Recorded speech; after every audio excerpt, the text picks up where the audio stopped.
अब बात भारतीय जनता पार्टी में बदलाव की कर लेते हैं और यह बदलाव लगातार देखने को मिल रहा है। कल ही एक बड़ी सूची जारी की गई और उसके बाद आज एक और बड़ा बदलाव हुआ है। यानी यह बदलाव जो है वो इस बात की तरफ इशारा कर रहे हैं कि आने वाले समय में भारतीय जनता पार्टी अपने आप को और मजबूती के साथ चुनाव मैदान में उतारने की तैयारी कर रही है। यही कारण है कि आज 3 राज्यों के प्रभारी बनाए गए हैं और कल नितिन नवीन की नवीन टीम का ऐलान किया जा चुका है। तो चलिए एक एक कर विस्तार से आपको जानकारी दे देते हैं। भारतीय जनता पार्टी ने 2027 में होने वाले विधानसभा चुनावों की तैयारियां तेज कर दी है। पार्टी अध्यक्ष नितिन नवीन ने उत्तर प्रदेश, पंजाब और गुजरात के लिए नए प्रभारी और सह प्रभारियों की नियुक्ति की है। बिहार चुनाव में बीजेपी की जीत में अहम भूमिका निभाने वाले विनोद तावड़े को उत्तर प्रदेश का प्रभारी बनाया गया है। गुजरात के जगदीश ईश्वर भाई पटेल को सह प्रभारी की जिम्मेदारी सौंपी गई है।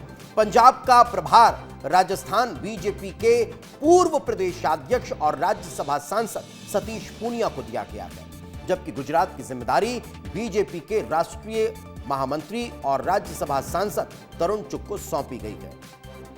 3 राज्यों में कौन कौन किस तरह की जिम्मेदारी संभालने वाला है, चलिए अब जरा मैं एक एक करके आपको बता देता हूं। सबसे पहले बात, उत्तर प्रदेश जहां पर चुनाव होने जा रहा है, उस राज्य में विनोद तावड़े को प्रभारी बनाया गया है। महाराष्ट्र से आते हैं, विधानसभा सीटें 403 है। मौजूदा सरकार वहां भारतीय जनता पार्टी की है। मुख्यमंत्री योगी आदित्यनाथ है। चुनौती है फिर सरकार बनाने को लेकर। यही कारण है कि विनोद तावड़े को यह जिम्मेदारी सौंपी गई है। दूसरा राज्य पंजाब, जहां सतीश पूनिया को रिस्पॉन्सिबिलिटी दी गई है। 117 विधानसभा सीटें हैं। फिलहाल वहां पर आम आदमी पार्टी की सरकार है। भगवंत मान वहां मुख्यमंत्री है और अब चुनौती भारतीय जनता पार्टी की यह है कि वहां जनधार बढ़ाना और सरकार बनाना। भारतीय जनता पार्टी अपनी सरकार वहां पर स्थापित करना चाहती है। तीसरा नाम तरुण चुग, इन्हें गुजरात का प्रभारी बनाया गया है। गुजरात में 182 विधानसभा सीट है।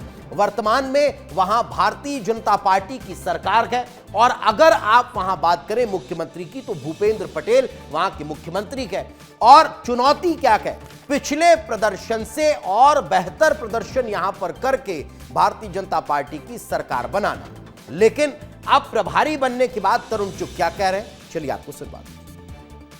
भारतीय जनता पार्टी एक कैडर ऑर्गेनाइजेशन है और निरंतर कार्य करने वाला दल है।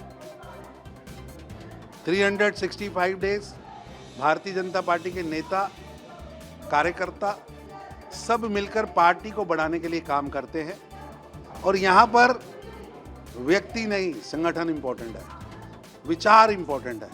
इसलिए सभी कार्यकर्ताओं को प्रशिक्षण दिया जाता है। प्रशिक्षण भारतीय जनता पार्टी का एक कार्य पद्धति का बहुत महत्वपूर्ण अंग है, जिसमें हम पार्टी का विचार, पार्टी की राष्ट्रीय सोच, पार्टी का इतिहास, पार्टी के कैसे काम कर रही है, किन मुद्दों पर कर रही है, इसके लिए हम अपने कैडर को ट्रेन करते हैं।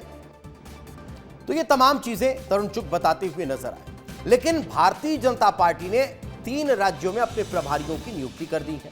मगर हम अगर बात मध्य प्रदेश और छत्तीसगढ़ की करें तो छत्तीसगढ़ में नितिन नवीन के राष्ट्रीय अध्यक्ष बनने के बाद से प्रभारी का पद खाली है। नितिन नवीन पहले छत्तीसगढ़ के प्रभारी हुआ करते थे। अब जब उनका पद खाली है तो वहां किसे रिस्पॉन्सिबिलिटी मिल सकती है, इसको लेकर चलिए आपको जानकारी दे देते हैं। तो दरअसल छत्तीसगढ़ बीजेपी के लिए, भारतीय जनता पार्टी के लिए बहुत महत्वपूर्ण राज्य है। नितिन नवीन छत्तीसगढ़ के प्रभारी हुआ करते थे। अब नितिन नवीन को भारतीय जनता पार्टी ने राष्ट्रीय अध्यक्ष बना दिया है। उनके राष्ट्रीय अध्यक्ष बनने के बाद प्रभारी की पद जो है वो अभी खाली है। यही कारण है कि नई जिम्मेदारी किसी अनुभवी संगठन के नेता को मिल सकती है, इसकी संभावनाएं जताई जा रही है। अब वो अनुभवी नेता कौन होगा, इस पर कयास लगाए जाने शुरू हो चुके हैं और सबकी निगाहें इसी बात पर टिकी हुई है।